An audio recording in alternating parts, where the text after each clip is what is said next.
আসসালামু আলাইকুম রহমতুল্লাহ বরকাত। দেশ এবং দেশের বাইরে যে যেখান থেকে আজকের এই প্রতিবেদনে ক্লিক করছেন সকলকে জানাচ্ছি আন্তরিক শুভেচ্ছা এবং অভিনন্দন। খুবই ভরাক্লান্ত হৃদয় নিয়ে আজকের এই ভিডিওটি আমাকে করতে হচ্ছে। আমি কল্পনা করতে পারছি না যে এই কথাগুলো আপনাদেরকে আমার শোনাতে হবে।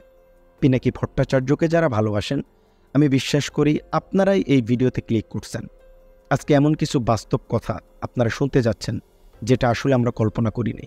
আমরা সবসময় চেয়েছি দাদা দেশে ফিরবে, উপদেষ্টা মণ্ডলীতে দাদাকে রাখা হবে, দাদা দেশের জন্য কাজ করবে, কিন্তু দাদা বলতেছে উল্টো কথা, তিনি দেশেই ফিরবে না। হঠাৎ এই কথা কেন বললেন দাদা? চলেন আমরা বিস্তারিত এ সম্পর্কে জানব। অনুরোধ করতেছি যারা পিনাকি ভট্টাচার্যকে ভালোবাসেন আজকের এই প্রতিবেদনটি সম্পূর্ণ শুনবেন, বুঝবেন দাদার পরিকল্পনা কি আমাদের নিয়ে, দেশ নিয়ে তিনি কেন বাংলাদেশে আসতে চাচ্ছেন না। চলেন প্রতিবেদনটি শুরু করছি। তার আগে চ্যানেলে যারা নতুন আসছেন আমাদের চ্যানেলটি একটু সাবস্ক্রাইব করে দিবেন। পিনাকি ভট্টাচার্য দাদাকে যারা ভালোবাসেন তারা একটা লাইক দিয়ে ভিডিওটি কন্টিনিউ করতে থাকুন। আমার সামার ভ্যাকেশন নেই। জুলাইয়ের ৩য় সপ্তাহ থেকে আগস্টের ২য় সপ্তাহ পর্যন্ত কাকতালীয়ভাবে এই সময়টিতেই সংগঠিত হয়ে গেল বাংলাদেশের দ্বিতীয় মুক্তিযুদ্ধ, এক গণবিপ্লব। আমি সাধ্যমতো ভূমিকা রাখার চেষ্টা করেছি, কতটুক পেরেছি জানি না, কিন্তু আন্তরিকভাবে চেষ্টা করেছি। দিনের পর দিন নির্ঘুম কাটিয়েছি। দুনিয়া কাঁপানো কয়েক সপ্তাহ পাল্টে দিয়েছে অনেক কিছুই। দেশ ইতিহাসের নির্মম ফ্যাসিস্টের হাত থেকে মুক্তি পেয়েছে। দল হিসেবে আওয়ামী লীগ নিশ্চিহ্ন হয়ে গেছে। এক নদী রক্ত পেরিয়ে বাংলাদেশের ইতিহাসের এক অধ্যায়ের সমাপ্তি ঘটেছে। এই লড়াই পাল্টে দিয়েছে আমাকেও। নতুন করে জীবন নিয়ে পরিকল্পনা করতে হচ্ছে। আগামীকাল সকালে দীর্ঘ ছুটির পরে অফিসে জয়েন করব। আমার সময়ের একটা বড় অংশ নিয়ে নেবে আমার পেশাগত কাজ। গত ১ মাস ফুল টাইম অ্যাক্টিভিজমের এখানেই আপাতত সমাপ্তি। ভিডিও বানানো চলবে, হয়তো ফ্রিকোয়েন্সি কমবে। ফেসবুক টুইটারে সময় দেওয়া সম্ভব হবে না। বিপ্লব যদি আমাদের আশঙ্কাকে সত্য প্রমাণ করে ব্যাহত হয়ে যায়, আমি আবার ফিরব, আসব ফুল টাইম অ্যাক্টিভিজমে। দেশে ফিরব, কিন্তু এখনই না। আমি যা করতে চাই তার প্রস্তুতি নিয়েই ফিরব। আমাকে পশ্চিমের ইন্টেলিজেন্সিয়াতে জায়গা করে নিতে হবে, আমার জন্য না, বাংলাদেশের জন্যই।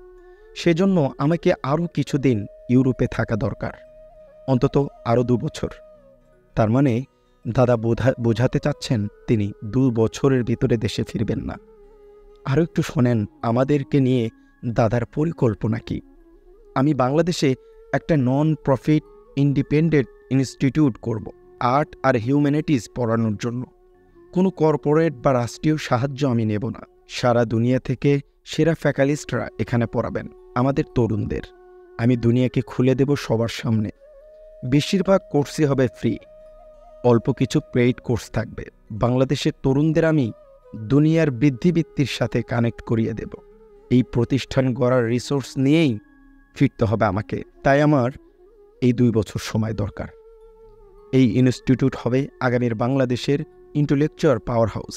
দোয়া করবেন আমার এই আখিরি স্বপ্ন যেন পূরণ করার হিম্মত অর্জন করতে পারি।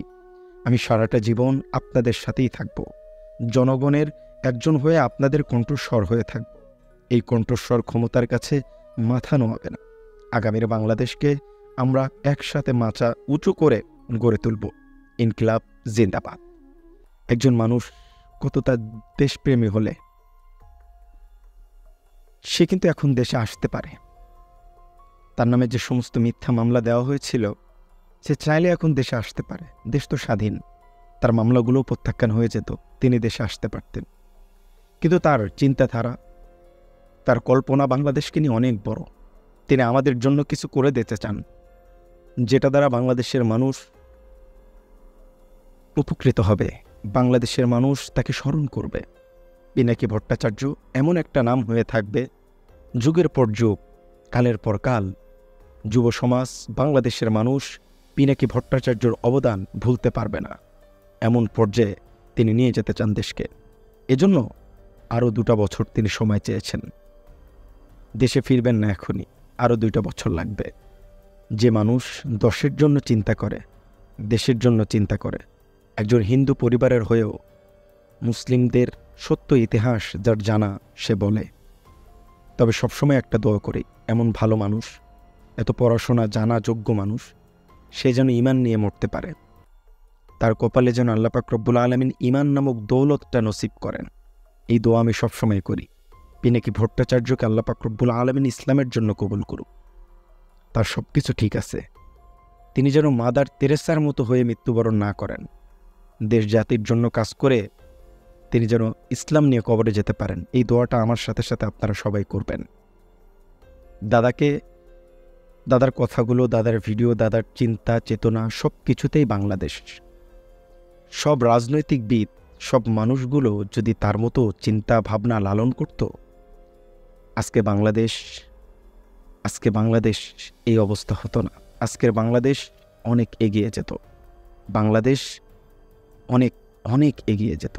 এটা আমি আপনি সবাই বিশ্বাস করি। পিনাকি ভট্টাচার্য একজন ভালোবাসার নাম। এই স্বাধীনতার পিছনে যতটা অবদান শিক্ষার্থীরা রেখেছে, বিএনপি, জামাত, জনগণ, মাদ্রাসার ছাত্র, সাধারণ জনগণ সবাই যেভাবে রাজপথে নেমে যুদ্ধ করেছে, জীবন দিয়েছে, সেই রকম ঠিক একইভাবে লড়াকু সৈনিকের মতো ফ্যাসিস্ট হাসিনার বিরুদ্ধে বিগত কয়েক বছর যাবৎ ইন্টারনেটে তোলপাড় করা, ইন্টারনেটে সত্য তথ্য প্রচার করে যাওয়া, দেশ নিয়ে তার চিন্তাধারা, তার পরিকল্পনাকে এগিয়ে নিয়ে যেতে, এই বিপ্লব ঘটাতে যার ভূমিকা কখনোই ইতিহাস থেকে মুছে দেওয়ার নয়, তার নাম পিনাকি ভট্টাচার্য। আমাদের বগুড়ার গর্ব, আমাদের দাদার জন্য ভালোবাসা, তার মনের সকল নেক মাকসাদ আল্লাহ পাক রব্বুল আলামিন পূরণ করুক এবং তাকে ইসলামের আলোয় আলোকিত করুক এবং তার কপালে কালেমা নসিব করুক, এই আশা ব্যক্ত করে আজকের ভিডিও এখানেই শেষ করছি। দাদার মঙ্গল হোক, দাদার সকল মনের নেক মাকসাদ পূরণ করুক। আজকের ভিডিও পর্যন্তই। ভালো থাকবেন, সুস্থ থাকবেন। আসসালামু আলাইকুম ওয়া রাহমাতুল্লাহি ওয়া বারাকাতুহু।